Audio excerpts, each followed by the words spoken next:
Hey everyone, this is Randy from BibleBindGuide.com. Today I'm taking a look at the ESV Reader's Bible on Kindle. This is my Kindle Oasis. I love this little reader. It's my favorite reader ever. And the Reader's Bible is very similar to the regular Reader's Edition. And we'll show you here. We'll go ahead and get into this thing. For navigation, it's just the typical Kindle navigation where we have our go-to and then we can select from our list. The list is a little bit difficult to scroll through. It takes a while. That's just typical of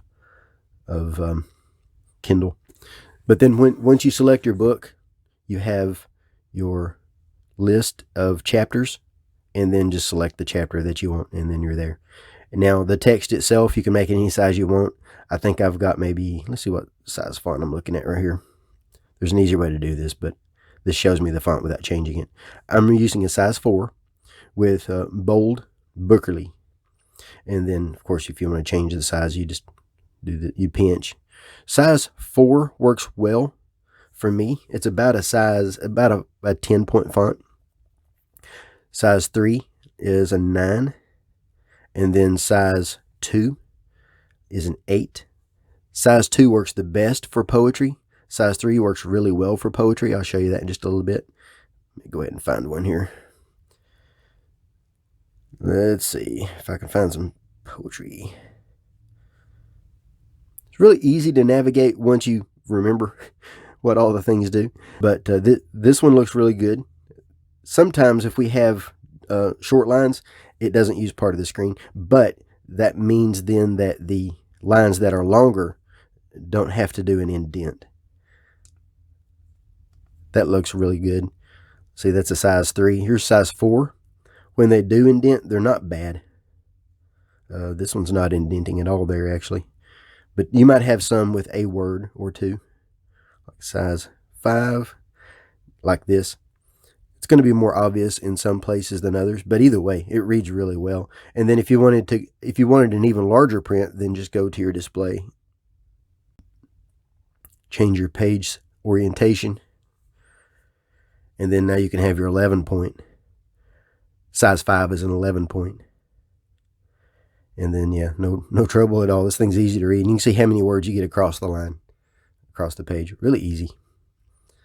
Easy to navigate, easy to work with. The only complaints that I have are with the navigation of the Kindle, not the Bible itself. The Bible itself is excellent for reading. I love reading from this. I've read all the New Testament and a little over half of the Old Testament in this before doing the review. Here's a place where we have an indent.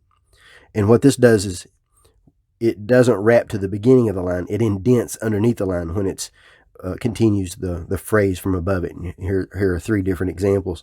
So if I reduce the size of that, we see those go away. Places them on the right side, on the same line, and it's still easy to read. I don't have any trouble reading this one. And then every chapter has the book name. I've seen a few that don't have the name. They just have the chapter number. But they have the book name. Let me get over here into some prose sections. Let's see. So we'll have the book name, then we'll have the poetic setting, and then we'll have the next chapter, and just a single column paragraph setting, and then chapter number. So when it does give us the chapter number, here's a place, some area where we see it's only using part of the screen. When we do see the chapter number, the book name is included, and it makes it easier to know where you are. Because if you're just reading along and you have no idea where you are, it can be a little bit confusing especially if you're trying to find something. If you read this and you want to know where is this in the Bible, it is a little bit easier if you have the chapter numbers. Now, the chapter numbers do sometimes create kind of odd breaks, but that's chapter numbers. That has nothing to do with this Bible. But by placing them here, it does introduce those breaks. But at the same time, I do find it easier to navigate.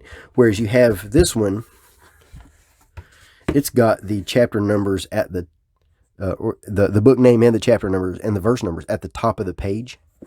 So you have some sort of navigation, and you have the chapter number out here in the margin.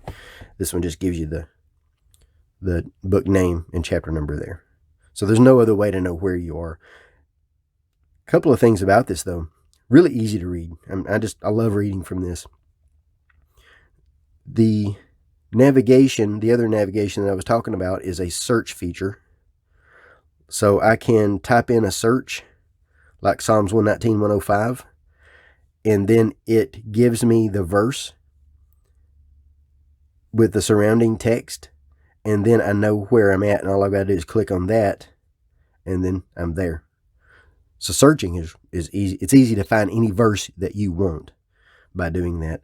Another thing that it has that I found interesting is in the very back.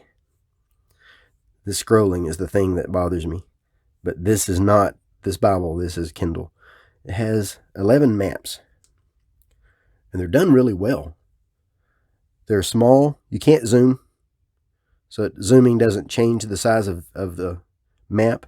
But they're not overly crowded with information. They do have large text for the main places and then a little bit smaller text for the other places, outlying areas. It is in grayscale, so you do see some color variation, some color difference. This is actually in color, so if you see this on a tablet, you're going to see color. Same with the verse and chapter numbers; they're actually red. And then we have a little bit of a key, so it's easy to navigate and follow. And then a quick comparison. See, page location. Yeah, so we don't want that. If I can remember how to use this real quick. Right, quick comparison. Just picking something at random. Here's how it compares with the print edition. Of course, now we're talking Kindle versus printed book, but at the same time, it gets you an idea of what you can do with this thing versus carrying the book. So you can make the font as large as you want, make it as bright as you want, as dark as you want, as bold as you want. You can, you have all your features are there. So if you need something small to carry and you would still like to have a large print, this is excellent. I read in not so good a lighting usually, so this helps me with. And then, of course, I like this reader's edition anyway. It's a good Bible. So if you want a print edition, that's an excellent choice. But anyway, quick look at the Kindle version of the ESV Reader's Bible. And I will place links in the notes where you can make a purchase of this Bible and also of this Kindle if you're interested. And if you want to see more information about either of these, you can see reviews on BibleBuyingGuide.com, where I always go into more detail in written than I do in my videos. Crossway did provide this in exchange for an honest review. And if you have any questions, let me know. I appreciate it. Thanks.